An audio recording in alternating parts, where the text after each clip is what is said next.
Occasion ఏదైనా location ఎక్కడైనా తెలుగువారి వేడుక అంటే ఆలివ్ మిఠాయి ఉండాల్సిందే. ఆపరేషన్ సింధూర్ ఇప్పుడు అందరిలో ఇదే పరిశాన్.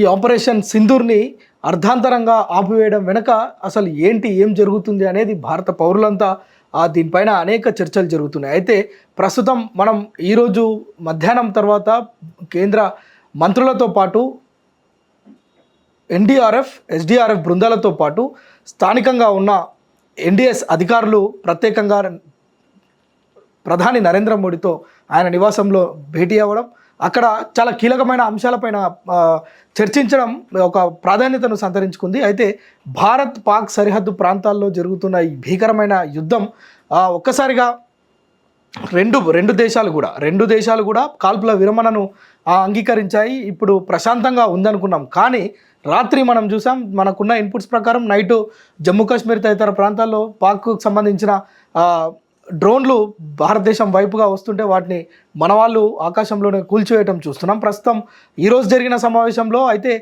పాక్ కాల్పుల విరమణను విరుద్ధంగా అక్కడి నుంచి తూటాలు లేదంటే డ్రోన్లు కనుక ఇక్కడికి పంపిస్తే మేము ఇక్కడ నుంచి మీరు గోలీ వేస్తే మేము గోలా పంపిస్తామని చెప్పి స్వయంగా దేశ ప్రధాని నరేంద్ర మోడీనే చెప్పడం మనం చూస్తున్నాం. అయితే ఇప్పటిదాకా ఇప్పటివరకు ఒక లెక్క అని మనం నిన్నటి వరకు అనుకున్నాం. అయితే కానీ ఇప్పటి నుంచి దాదాపు నిన్నటి వరకు కాల్పుల విరమణ, నిన్న సాయంత్రం 5 గంటలకి కాల్పుల విరమణకు సంబంధించి ఇరు దేశాలు కూడా ఒక అండర్స్టాండింగ్కి వచ్చాయి. తర్వాత ఓకే, యుద్ధం అయిపోయింది, పాకిస్తాన్ భారత్ మధ్య ఎలాంటి సమస్య ఉండదు, అక్కడ ఉన్న ప్రజలు కూడా కొంత ఊపిరి పీల్చుకున్న ఆ సమయంలో ఒక్కసారిగా రాత్రి వచ్చిన డ్రోన్లు కావచ్చు, రాత్రి అంతా జరిగిన పరిణామాల దృష్ట్యా ఈరోజు ప్రత్యేక సమావేశం నిర్వహించిన త్రివిధ దళాలతో దేశ ప్రధాని నరేంద్ర మోడీ ఏర్పాటు చేసిన ప్రత్యేక సమావేశంలో చాలా కీలకమైన అంశాలను అయితే చర్చించడం మనం చూస్తున్నాం. ఏదైతే పాకిస్తాన్ విషయంలో మాకున్న వైఖరి ఎప్పుడు కూడా మారదు, ఏదైతే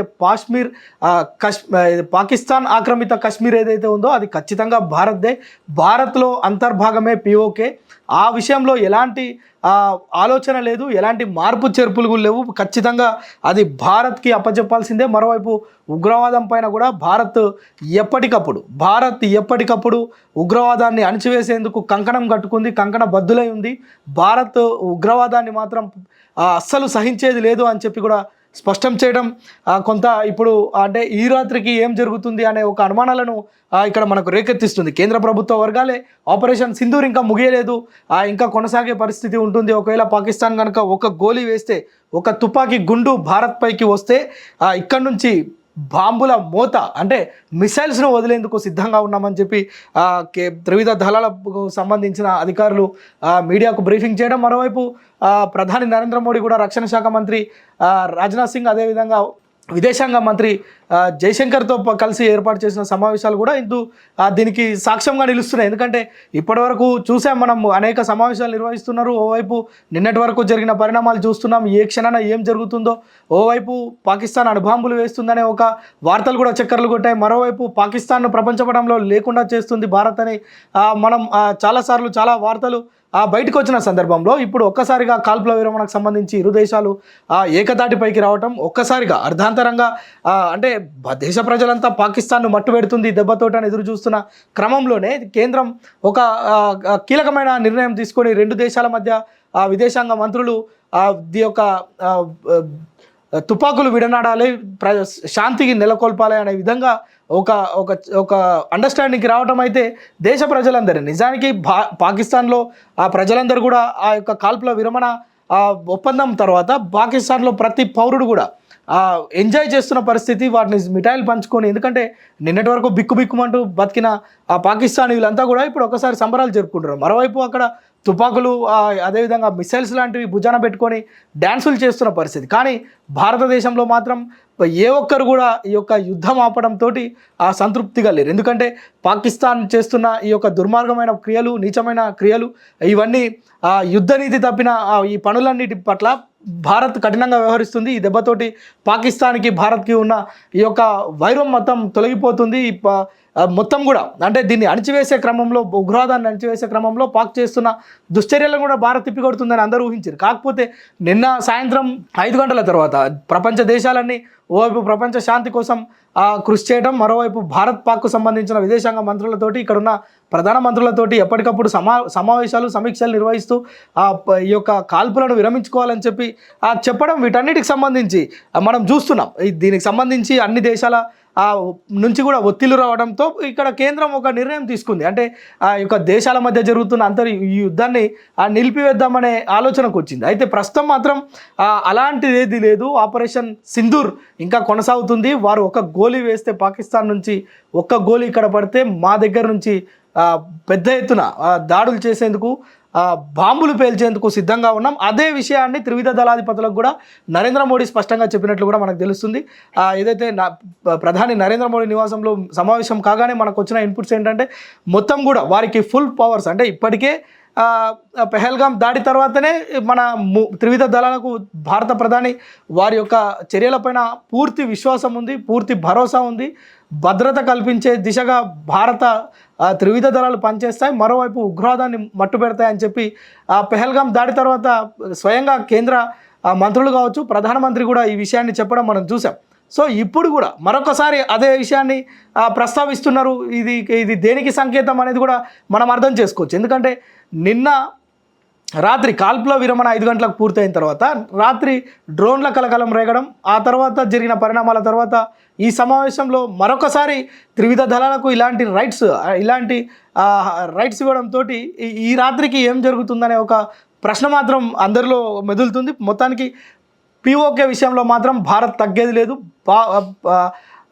పాక్ ఆక్రమిత కాశ్మీర్ని మాత్రం భారత్ స్వాధీనం చేసుకునేంత వరకు కూడా ఇలాంటి వాటిలో ఎక్కడ కూడా కాంప్రమైజ్ ఏది లేదు. మరోవైపు కాశ్మీర్ విషయంలో ఇంతకు మించి మాట్లాడేది ఏం లేదని కూడా స్వయంగా కేంద్ర మంత్రులు, అదేవిధంగా ప్రధాని నరేంద్ర మోడీ చెప్పడం కొంత ప్రజలందరినీ కొంత డైలమాలో పడేస్తున్న పరిస్థితి ఉంది. అయితే ప్రస్తుతం అయితే ఉగ్రవాదులను అప్పగించే విషయంలో పాక్ ఎలాంటి మాటలు, ఎలాంటి ఇతరపరమైన నిర్ణయాలు చెప్పినా కానీ దాన్ని ఎక్కడ కూడా కన్సిడర్ చేసేది లేదనేది మాత్రం చాలా స్పష్టంగా మన భారతదేశ ప్రధానమంత్రి అయితే చెప్తున్నాడు. ఎందుకంటే ఉగ్రవాదులు చేస్తున్న ఈ కుట్రలకే చాలామంది బలవుతున్న పరిస్థితి ఇప్పుడు కూడా మనం చూసినాం. ఈ జరిగిన 3-4 రోజుల ఈ మొత్తం ఎంటైర్ ఆపరేషన్ సింధూర్ ప్రారంభం నుంచి నిన్నటి వరకు ఎంతమంది అమాయకులు బలయ్యారు, ఎంతమంది దేశ రక్షణ కోసం పనిచేసేవారు బలయ్యారో మనం చూసాం.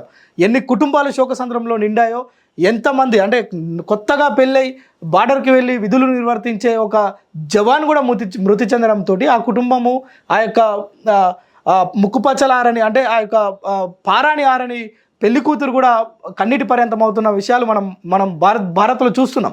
ఇక్కడ ఎలా ఉందంటే పాకిస్తాన్లో ఎలా ఉందో మనం అర్థం చేసుకోవచ్చు. ప్రతిరోజు వందల సంఖ్యలో మృతి చెందుతున్నారు దాడుల్లో అని చెప్పి మనకు అనేకమైన ఇన్పుట్స్ వస్తున్నాయి. అయితే సామాన్యమైన ప్రజలు తమ ప్రాణాలను అరచేతిలో పెట్టుకొని జీవిస్తున్న తరుణంలో పాకిస్తాన్ మాత్రం ఉగ్రవాదాన్ని ప్రేరేపిస్తే సహించేది లేదని చెప్పి మరొకసారి స్పష్టం చేయడం, అదేవిధంగా ఈ అంశంలో ఏదైతే భారత్ పాక్ మధ్య నెలకొన్న యుద్ధ వాతావరణానికి సంబంధించి ఏ దేశం యొక్క మధ్యవర్తిత్వాన్ని కూడా మేము కోరట్లేదు అని చెప్పి స్వయంగా దేశ ప్రధాని నరేంద్ర మోడీ చెప్పడం నిన్న మనం చూసాం. నిన్న సాయంత్రం అమెరికా ప్రెసిడెంట్ డొనాల్డ్ ట్రంప్ తన అఫీషియల్ ఖాతాలోనే, ఎక్స్ ఖాతాలోనే మా యొక్క కృషి ఫలించింది, 2 దేశాల మధ్య సఖ్యత కుదిరింది, కాల్పుల విరమణ ఒప్పందాన్ని ఈ 2 కూడా అంగీకరించాయి, దీనికి మేము సంతోషిస్తున్నామని చెప్పి స్వయంగా ఆయన ఆ విధంగా ట్వీట్ చేస్తే, ఎక్స్లో పోస్ట్ చేస్తే, ప్రస్తుతం భారతదేశ ప్రధాని నరేంద్ర మోడీ మాత్రం ఈ అంశంలో ఎవరి మధ్యవర్తిత్వాన్ని కూడా భారత్ కోరట్లేదు, మాకు అంత అవసరం లేదని కూడా చెప్తుంది. అయితే వీటన్నిటి పరిణామాల దృష్ట్యా ఈ రాత్రికి ఒకవేళ మరొకసారి ఆపరేషన్ సింధూర్